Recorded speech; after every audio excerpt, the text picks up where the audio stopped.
जैसा कि दोस्तों आप सभी जानते हैं कि हमारा जो इस समय प्रेजेंट में टॉपिक चल रहा है, आपके BSc third year 6 semester zoology का फर्स्ट पेपर का unit 1 origin of life topic हम लोग पढ़ रहे हैं। और इस टॉपिक के अंतर्गत हमने प्रीवियस 2 पार्ट में ओरिजिन ऑफ लाइफ से जुड़े हुए जो अलग अलग थ्योरीज़ हैं, जैसे कि theory of special creation, theory of spontaneous generation, theory of panspermia, theory of biogenesis, इन सभी टॉपिक को हमने डिटेल से डिस्कस किया हुआ है। अगर आपने वो वीडियो नहीं देखा है तो उस वीडियो का लिंक मैंने ऊपर आई बटन में और नीचे डिस्क्रिप्शन बॉक्स में दे रखा है, और डिस्क्रिप्शन बॉक्स में यूनिट फर्स्ट के जो प्लेलिस्ट हैं वो भी दे रखे हैं, ताकि बाकी जितने बचे हुए टॉपिक हैं उन सभी टॉपिक को आप देख सकें।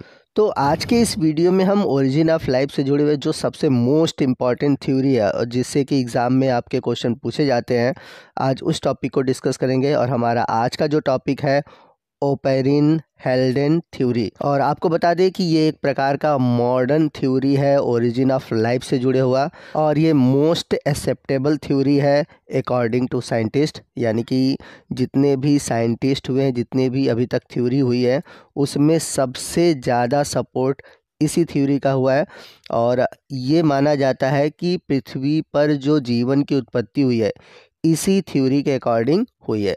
तो आज का ये टॉपिक बहुत इम्पॉर्टेंट है, वीडियो को ध्यान से देखिएगा, किसी भी टॉपिक को मिस मत करिएगा, क्योंकि हर एक स्टेप को आप जब तक अच्छी तरह से नहीं समझेंगे तब तक आपको ये नहीं समझ में आएगा कि कैसे अर्थ पर लाइफ आया। तो एक रशियन बायोकेमिस्ट AI ओपेरिन ने 1923 में ओरिजिन ऑफ लाइफ से जुड़ा हुआ एक अपना कंसेप्ट दिया, और इसको सपोर्ट किया JB हेल्डेन ने। और ओपेरिन ने अपनी जितनी भी एक्सप्लेनेशन थी वो अपनी book the origin of life में पब्लिश किया 1936 में।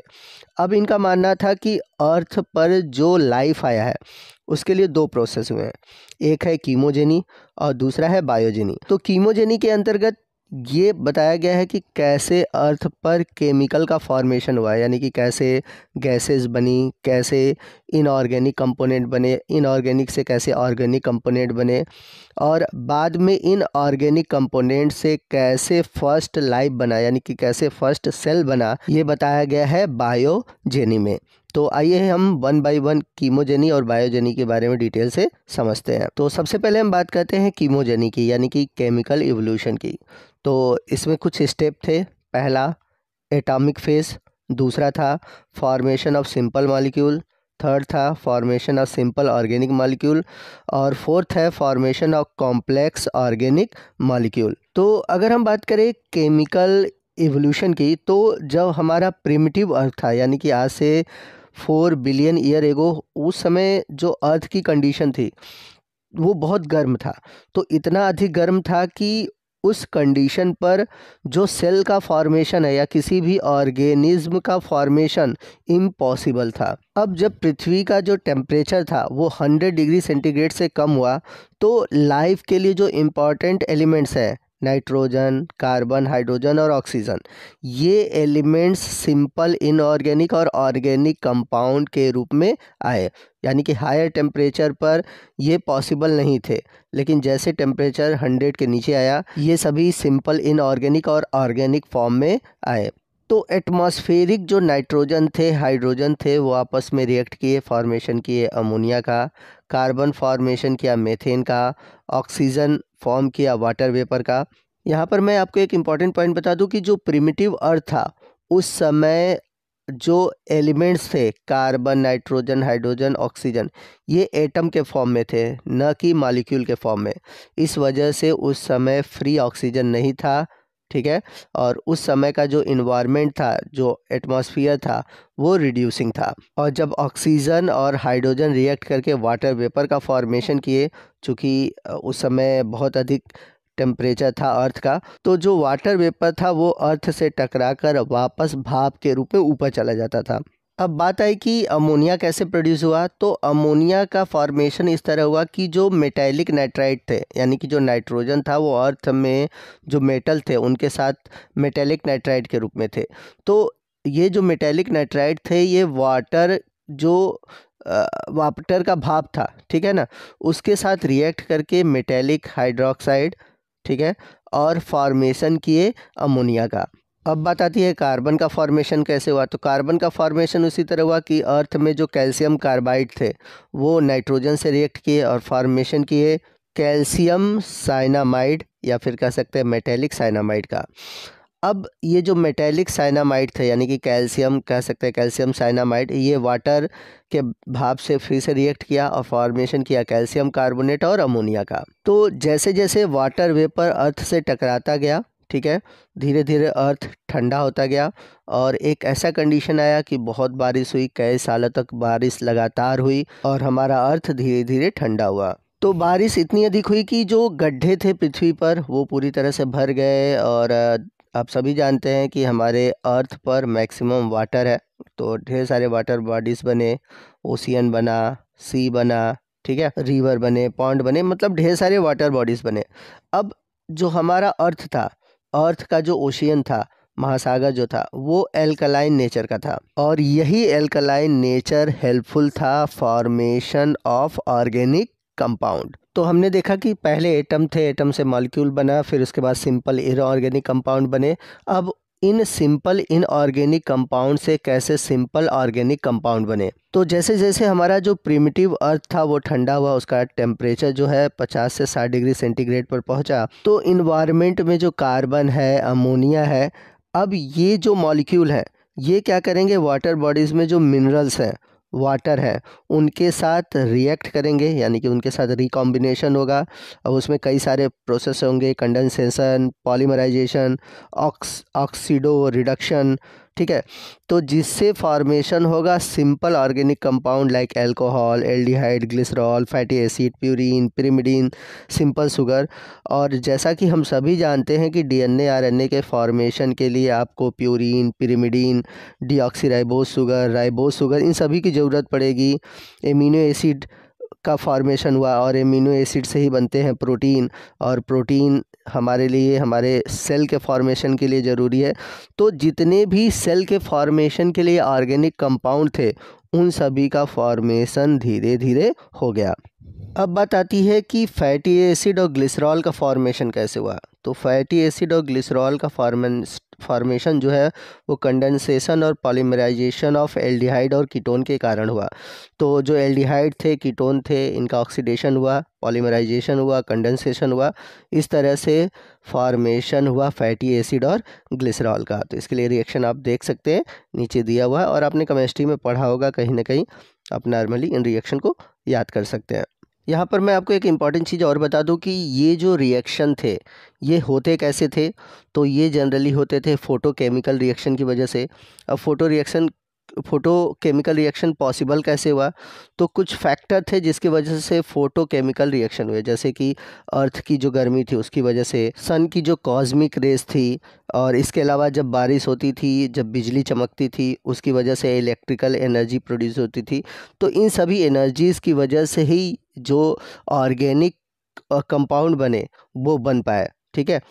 अब हेल्डेन नामक वैज्ञानिक ने कहा कि ये जो सिंपल ऑर्गेनिक कंपाउंड थे, चूँकि पानी बहुत गर्म था समुद्र का, तो उसमें ये एक तरह से इकट्ठा हुए और एक तरह से फॉर्मेशन किए हॉट थिन सूप का, या जिसे हम प्रीबायोटिक सूप भी कहते हैं। तो यहाँ पर हेल्डेन के कहने का मतलब ये था कि समुद्र के गर्म पानी में जब ये ऑर्गेनिक कंपाउंड इकट्ठा हुए तो वो गर्म सूप की तरह प्रतीत हुए, इस वजह से उन्होंने इसे कहा हॉट सूप या फिर प्रीबायोटिक सूप। अब यहाँ पर दिमाग में एक बात आती है कि ये जो सिंपल ऑर्गेनिक कंपाउंड थे ये किस कारण एक्यूमुलेट हुए, यानी कि जितने भी ऑर्गेनिक कंपाउंड समुद्र में बने वो किस कारण से आपस में एक दूसरे के पास आकर चिपके। तो सिंपल ऑर्गेनिक कंपाउंड के एक्यूमुलेशन के लिए दो रीज़न थे।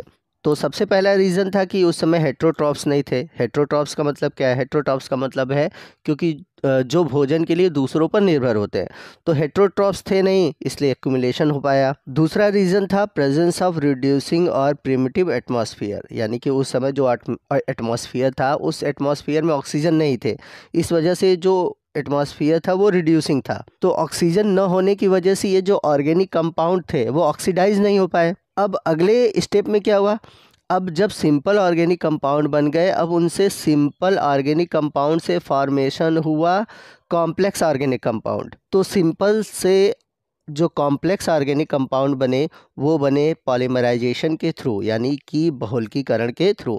तो जब छोटे छोटे मॉलिक्यूल आपस में मिलकर बड़े मॉलिक्यूल बनाते हैं तो उस प्रोसेस को हम बोलते हैं पॉलीमराइजेशन। तो इस तरह से पॉलीमराइजेशन के थ्रू जो कॉम्प्लेक्स ऑर्गेनिक कंपाउंड बने like starch, cellulose, glycogen, fat, nucleotide, nucleic acid, polypeptide, और इसके अलावा कुछ ऐसे भी पॉलीपेप्टाइड चेन बने जो कि प्रिमिटिव एंजाइम की तरह बिहेव करते थे, और यही प्रिमिटिव एंजाइम आगे चलकर फॉर्मेशन किए कुछ स्पेसिफिक कंपाउंड का जो कि लाइफ फॉर्मेशन के लिए ज़रूरी थे। और जैसे जैसे एमिनो एसिड पॉलीपेप्टाइड का फॉर्मेशन किए और प्रोटीन बना, और ये प्रोटीन मॉलिक्यूल एक तरह से ओरिजिन ऑफ लाइफ के लिए लैंडमार्क थे। तो इस तरह से देखा जाए तो प्रोटीन और न्यूक्लिक एसिड ये दोनों टू प्राइम केमिकल कंपाउंड थे जीवन के उत्पत्ति के लिए।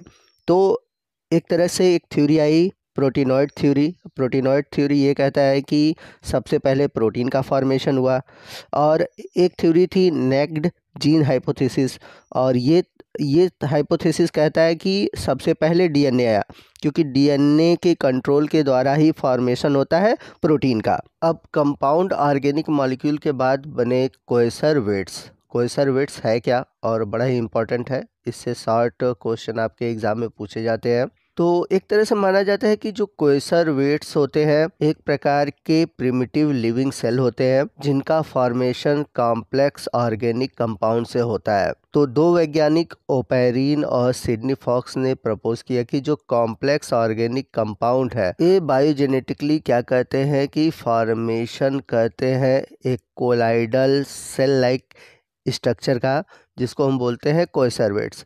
अब बात आती है यहाँ पर ए बायोजेनेटिकली क्या है। ए बायोजेनेटिकली का मतलब है कि जब नॉन लिविंग थिंग से फॉर्मेशन होता है लिविंग थिंग का। तो इन कोएसरवेट्स का फॉर्मेशन कैसे हुआ? इनका फॉर्मेशन हुआ due to aggregation of large molecule, large colloidal molecule of organic compound.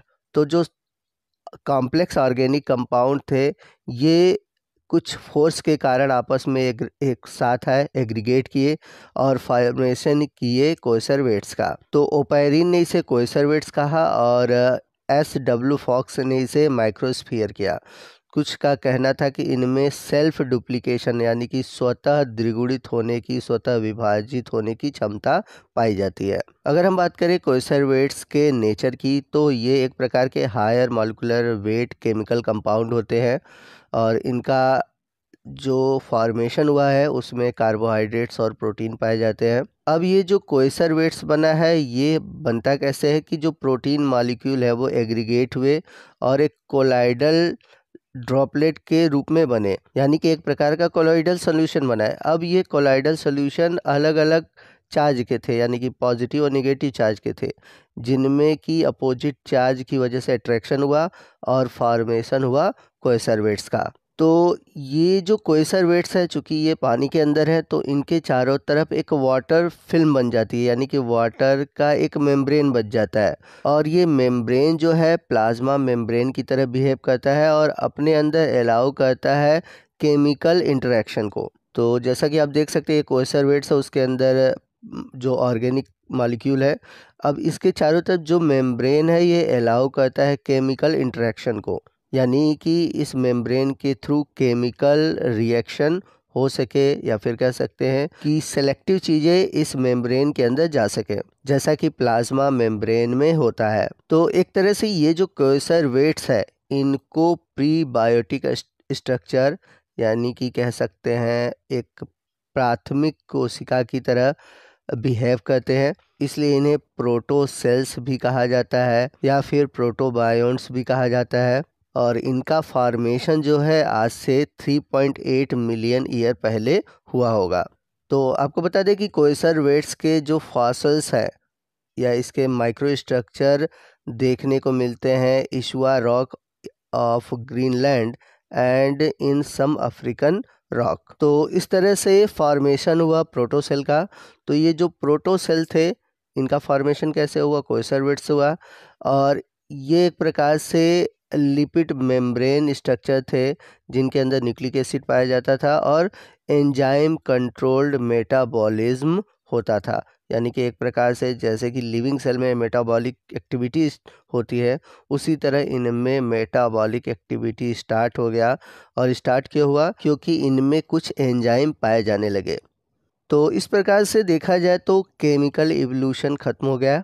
अब हो रहा है बायोजेनेसिस, यानी कि फॉर्मेशन हो गया सेल का, या फिर कह सकते हैं कि प्रिमिटिव लाइफ स्टार्ट हो गई। तो इस तरह से फर्स्ट जो लिविंग सेल थे एक प्रकार के प्रोटोवायरस थे जिनमें कि न्यूक्लिक एसिड पाया जा रहा था। अब इन प्रोटोवायरस से धीरे धीरे मोनेरा बने, मोनेरा से प्रोटिस्टा बने। अब जो मोनेरा ग्रुप के यूनिसेलुलर जीव थे उनमें धीरे धीरे ऑटोट्रॉफिक कैरेक्टर स्टार्ट हुआ। यानी कि पहले ये तो कीमोट्रॉफिक थे। कीमोट्रॉफिक क्यों थे, क्योंकि उस समय इन्वायरमेंट में ऑक्सीजन नहीं था, तो ऑक्सीजन न होने की वजह से इनमें कीमो ऑटोट्रॉप्स होता था। फिर धीरे धीरे इनमें फोटो ऑटोट्रॉप स्टार्ट हुआ, यानी कि ये ऑटोट्रॉपिक हुए, जिससे कि ऑटोट्रॉपिक होने की वजह से फ्री ऑक्सीजन हुआ।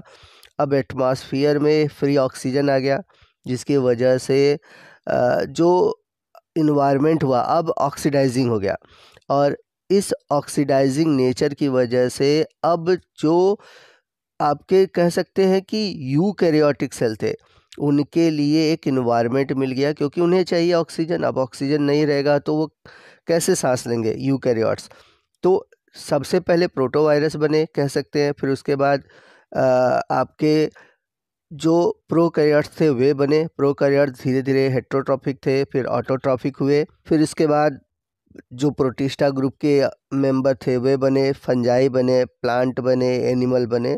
यानी कि इस तरह से इवोल्यूशन हो गया लिविंग सेल का। तो इस तरह से देखा जाए तो ओपेरिन का ये सिद्धांत जो है, ओपेरिन की जो ये थ्योरी है, ये खत्म होती है।